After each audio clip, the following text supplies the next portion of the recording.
আজ রাতে শ্রীরামপুরের মহিলা আশ্রমে হামলা করবে অঘোর শাস্ত্রী। সর্দার, শ্রীরামপুরের কেরি সাহেবের আশ্রমে যান। যদি কেউ আক্রমণ করে তাহলে আটকাবে। আর একটা কথা, কোনো প্রাণহানি যেন না হয়। তোমার লেঠেলরা অঘটন ঘটতে না দিতে পারে, কিন্তু আমার লেঠেল তো আছে অঘটন ঘটানোর জন্য।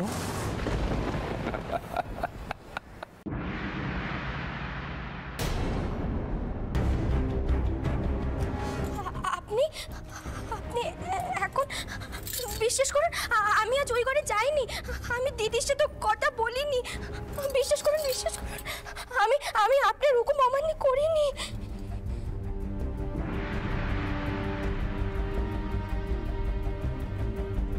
তুমি কি চাও আমি তোমাকে ভালোবাসি?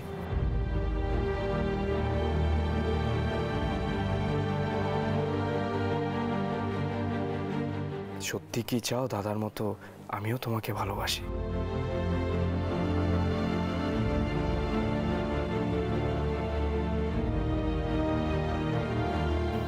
কেঁদো না।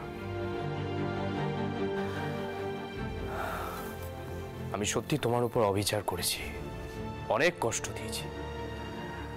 না না, আমার এরকম করা উচিত হয়নি। ক্ষমা করে দাও আমাকে। এসব আপনি কি কথা বলছেন? আপনি তো স্বামী। এতটুকু শাসন তো আপনি আমাকে করতেই পারেন। ওঠো।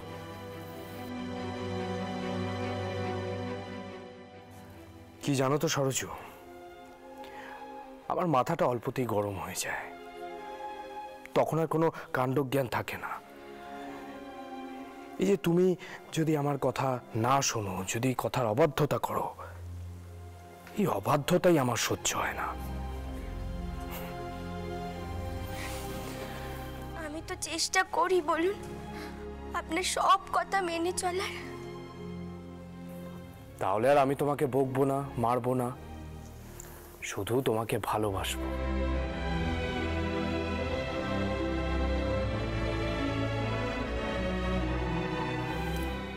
বিশ্বাস হচ্ছে না বুঝি? আজ রাতেই তোমাকে বুঝিয়ে দেব আমি তোমাকে কত ভালোবাসি।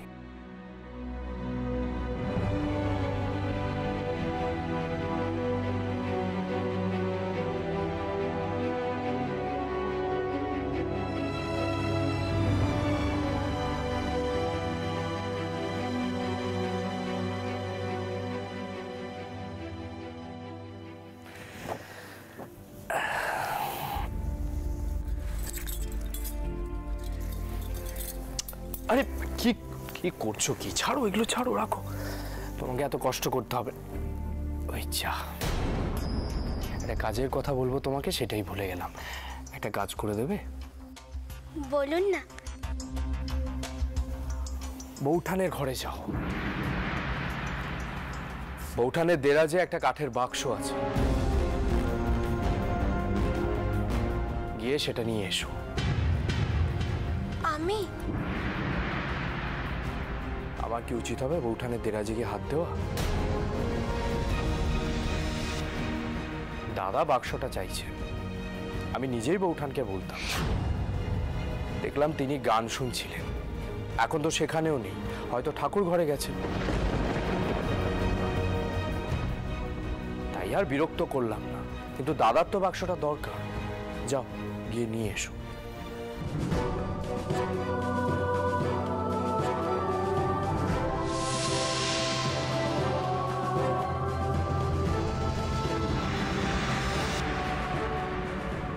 কি হলো, যাও। না মানে যত ভাবি তোমার উপর মাথা গরম করবো না, তত তুমি বাধ্য করো। এই অবাধ্যতার জন্য তোমার উপর আমার রাগ হয়। আমার কিন্তু মাথাটা গরম হয়ে যাচ্ছে সরজু। আমার কিন্তু গায়ে হাত উঠে যাবে তোমার। স্বামীর হুকুম মানা স্ত্রীর কর্তব্য, এই কথাটাই তুমি ভুলে যাও। যাচ্ছি। হ্যাঁ, যাও যাও, তাড়াতাড়ি যাও। শোনো, কাউকে কিছু বলার দরকার নেই।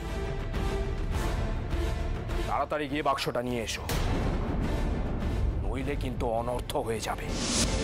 না না, আপনি রাগ করবেন না, আমি এক্ষুনি যাচ্ছি।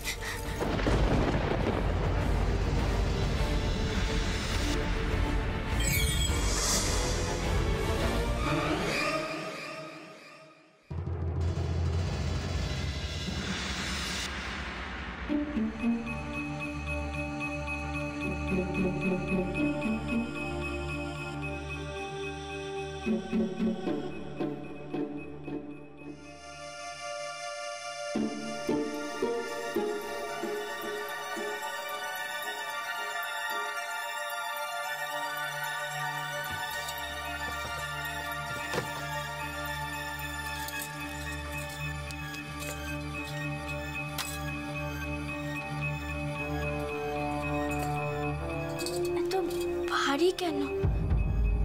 কি আছে এতে? একবার তো খুলে দেখবো। না না, উনি তো আমায় খুলতে বলেননি, উনি তো আমায় শুধু নিয়ে যেতে বলেছেন। আবার যদি রেগে যান আমি আর মার খেতে পারবো না। থাক, আমি বরং এই বাস্কখানা তাড়াতাড়ি নিয়ে যাই।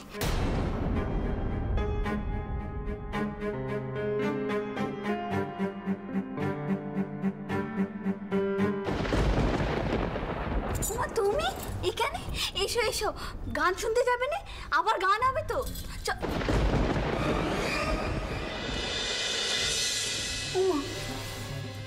ও হঠাৎ এমন ভাবে চলে গেল কেন? সরজুর আবার কি হলো? আহারে, বেচারি হয়তো সবক্ষণ ভয় ভয় তাকে। হে রঘুবীর, তুমি আমার ডাকে সাড়া দাও আর না দাও, তুমি সরজুকে রক্ষে করো, রক্ষে করো।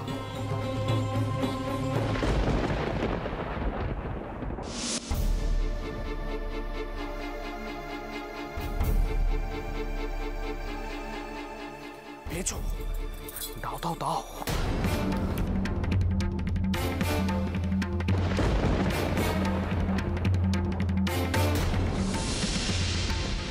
একখানা কথা শুধাবো? কোনো প্রশ্ন নয় সরজু, তুমি শুধু আমার আদেশ পালন করেছো, এর বেশি কিছু জানার প্রয়োজন নেই তোমার। হ্যাঁ, এর জন্য তুমি পুরস্কার পাবে, আর আমি কথার খেলাপ করি না।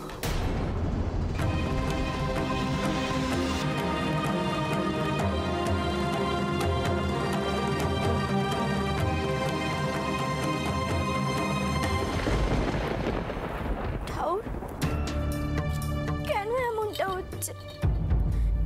একখানা খারাপ কাজ করলো। আচ্ছা, ওই বাস্কটার মধ্যে কি ছিল? উনি বাস্কখানা নিয়ে কোথায় গেলেন? আবার কোনো খারাপ কাণ্ডে ঘটবে না তো?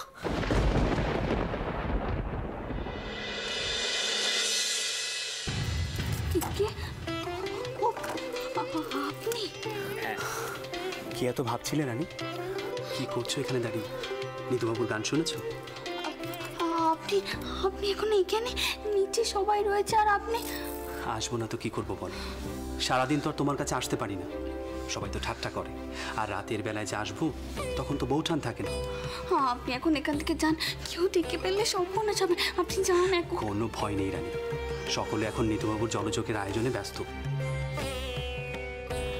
আচ্ছা রানী, তোমাকে যে একখানা উপহার দিয়েছিলাম সেটা কোথায়?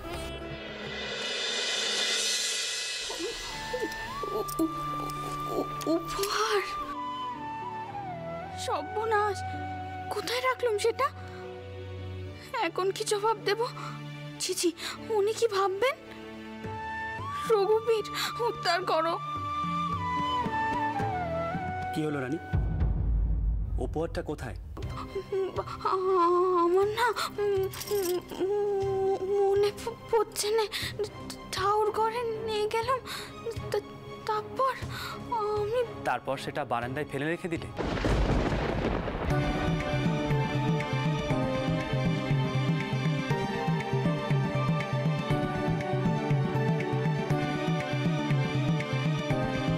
না না, আমি ফেলে ডাকিনি, তখন ডাকলো তাই। আপনি আমার উপর রাগ করবেন না, আমি আমি অচিন্তা করিনি, বিশেষ। রানী, আমি কি তোমার উপর রাগ করতে পারি? আর মানুষের তো ভুল হতেই পারে। এই বইটা যত্ন করে রেখো। এই বইটা কে দিয়েছেন জানো? যিনি নিজে ছেপে বের করেছেন তিনি নিজেই এই বইটা দিয়েছেন। এই দেখো, আমাদের দুজনের নাম লিখে সই করেছেন, উইলিয়াম কেরি। নাও ধরো।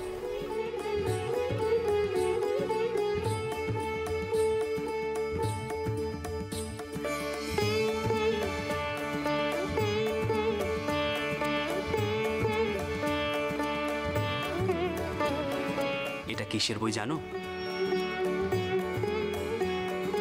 কৃত্তিবাসী রামায়ণ।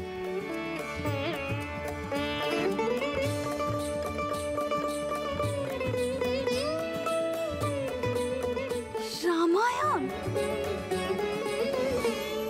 জানো রানী, রামমোহন রায় উইলিয়াম কেরির কাছে তোমার খুব প্রশংসা করেছেন। তোমার সাহসের কথা, তোমার বুদ্ধির কথা, এমনকি তুমি শুনে শুনে যে রামায়ণ মুখস্থ করেছো সেটাও বলেছেন। ছি ছি, আমার প্রশংসা করা কেন? আপনি নিশ্চয়ই ওনাকে আমার কথা বলেছেন, নাহলে উনি জানবেন কি করে? না রানী, তোমার সাহসের কথা আমাকে বলতে হয়নি, এটা লোকমুখে এমনিই প্রচার হয়ে গেছে। তাই তো কেরি সাহেব এই বইয়ে তোমার নামটা লিখে দিয়েছেন। এই বইয়ের কিন্তু অনেক দাম।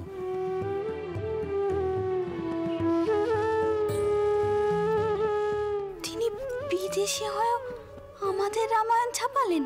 শুধু কি তাই, আমাদের দেশের পতিতা মেয়েদের সমাজ যেখানে তাদের ঠাঁই দেয় না, শ্রীরামপুরে কেরি সাহেব তাদের জন্য একটা আশ্রম খুলেছেন। কিন্তু অঘরনাথ শাস্ত্রী তার দলবল নিয়ে সেখানে হামলা করছেন। রামমোহন রায় সে কথাই বলতে এসেছিল, গান শোনারও কথা ছিল, কিন্তু আশ্রমের কথা ভেবে তিনি আর বসলেন না। আপনি ওই অভাগী মেয়েগুলোর জন্য কিছু করলেন না? তুমি কি করে বুঝলে রামমোহন রায় আমার কাছে সাহায্যের জন্য এসেছিলেন? এটা না বোঝার কি আছে? আপনার মতো মন কজনের হয়? আমি মুখ্য মেয়ে মানুষ হয় সেটা বুঝতে পারছি, আর তেনারা কত জ্ঞানী মানুষ, তেনারা বুঝবেন না? ওই সাহেবকে বলবেন এই বই আমি পড়তে না পারলেও এই বই আমি মাথায় করে রাখবো। সব গয়নাকাটির চেয়ে অনেক দামি এই বই আমার কাছে। তিনি বিদেশি হয়েও রামায়ণ ছাপিয়েছেন, আমার রঘুবীরের জয়গান করছেন। তিনাকে আমার শতকোটি পেন নাম জানাবেন, দেখবেন তিনাদের কোনো ক্ষতি করতে পারবেন ওই অঘরনাথ শাস্ত্রীর দল। বলবো রানী, নিশ্চয়ই বলবো। আমি জানি রানী, তোমার মন ভালো নেই, ভয় হচ্ছে না বাবা মশাইয়ের ইচ্ছে পূরণ করতে পারবে কি পারবে না, তাই না? রানী, ভয় পেও না, আমি তো আছি, আর যে আসছে সে তো আমাদেরই সন্তান। আমি জানি আপনি অন্যদের মতো করে ভাবেননি। রানী, তুমিও তো অন্যদের মতো নও। মুখখান এরকম শুকনো করে থেকো না রানী, এমনিতেই তোমার কাছে আসতে পারি না, তারপর যদি দেখি দূর থেকে তুমি মুখ শুকনো করে আছো, আমার কি ভালো লাগে বলো? আচ্ছা বাবা, আর মন খারাপ করব না।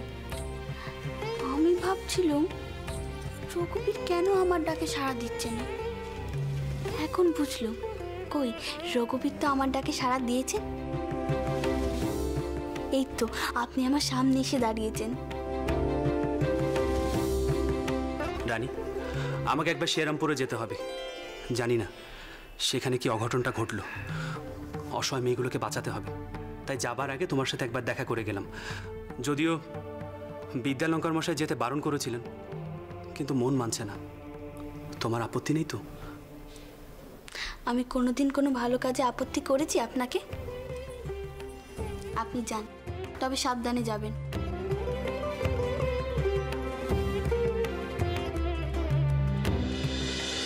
ওদিককার গদি তাকিয়া সব তুলে ফেলে জায়গাটা পরিষ্কার করে দাও। আজ আর গান বাজনা হবে না। নীরুবাবুর তৃতীয় পক্ষ নাকি অসুস্থ, তাই উনি তড়িঘড়ি ছুটলেন। যাও যাও যাও, হাত চালিয়ে করো। বুড়ো বয়সের বউ কি না, তাই আবার তৃতীয় পক্ষ। একেবারে তুলোয় করে রেখেছেন বউকে। সর্বনাশ, নায়েব মশাই এখানে। এদিকে যে মতিকে এখানে আসতে খবর পাঠালাম, ধরা পড়ে গেলে সব চাপে। আরে তাড়াতাড়ি হাত চালাও। হ্যাঁ, সাবধানে, এটা কিন্তু সাবধানে নিয়ে যাবে। এই তুমি কে? এখানে কি করছো?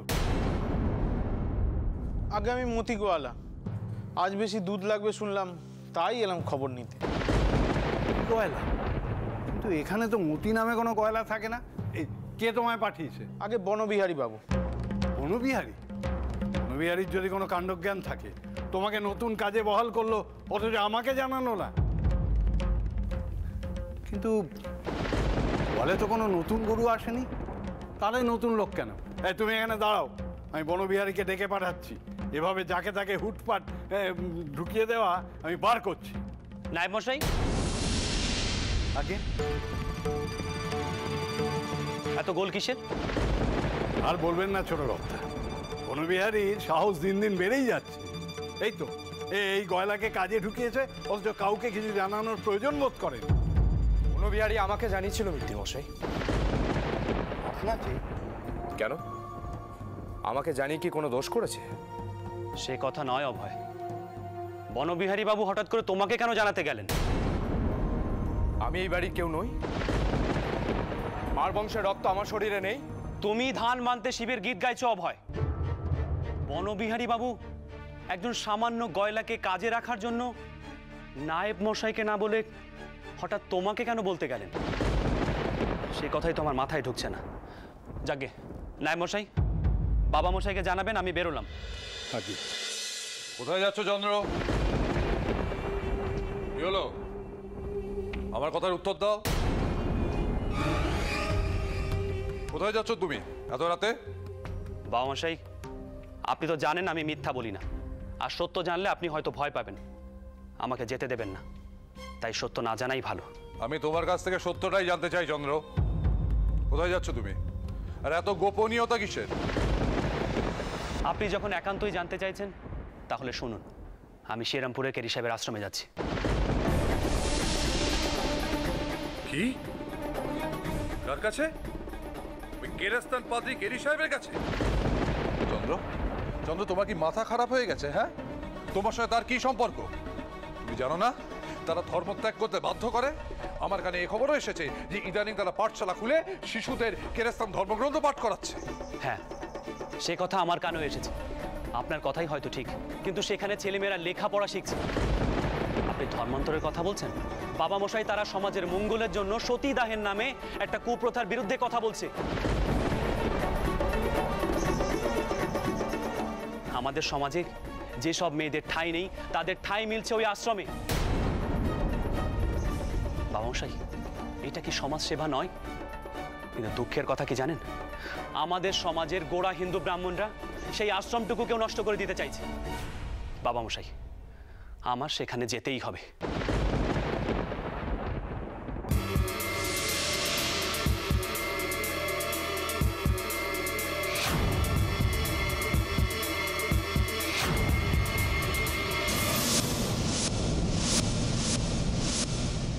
একদম নিশানা লাগাবি, মনে রাখবি নিশানা যেন ঠিক হয়।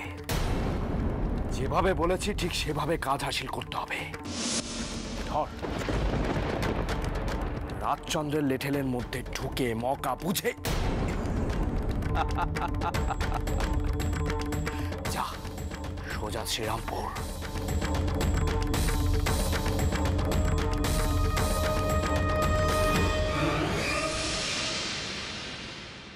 তুমি আর বাঁচবে না রাজচন্দ্র, এবার তুমি শেষ। এই মার বংশের সব ক্ষমতা উত্তরাধিকার আমার।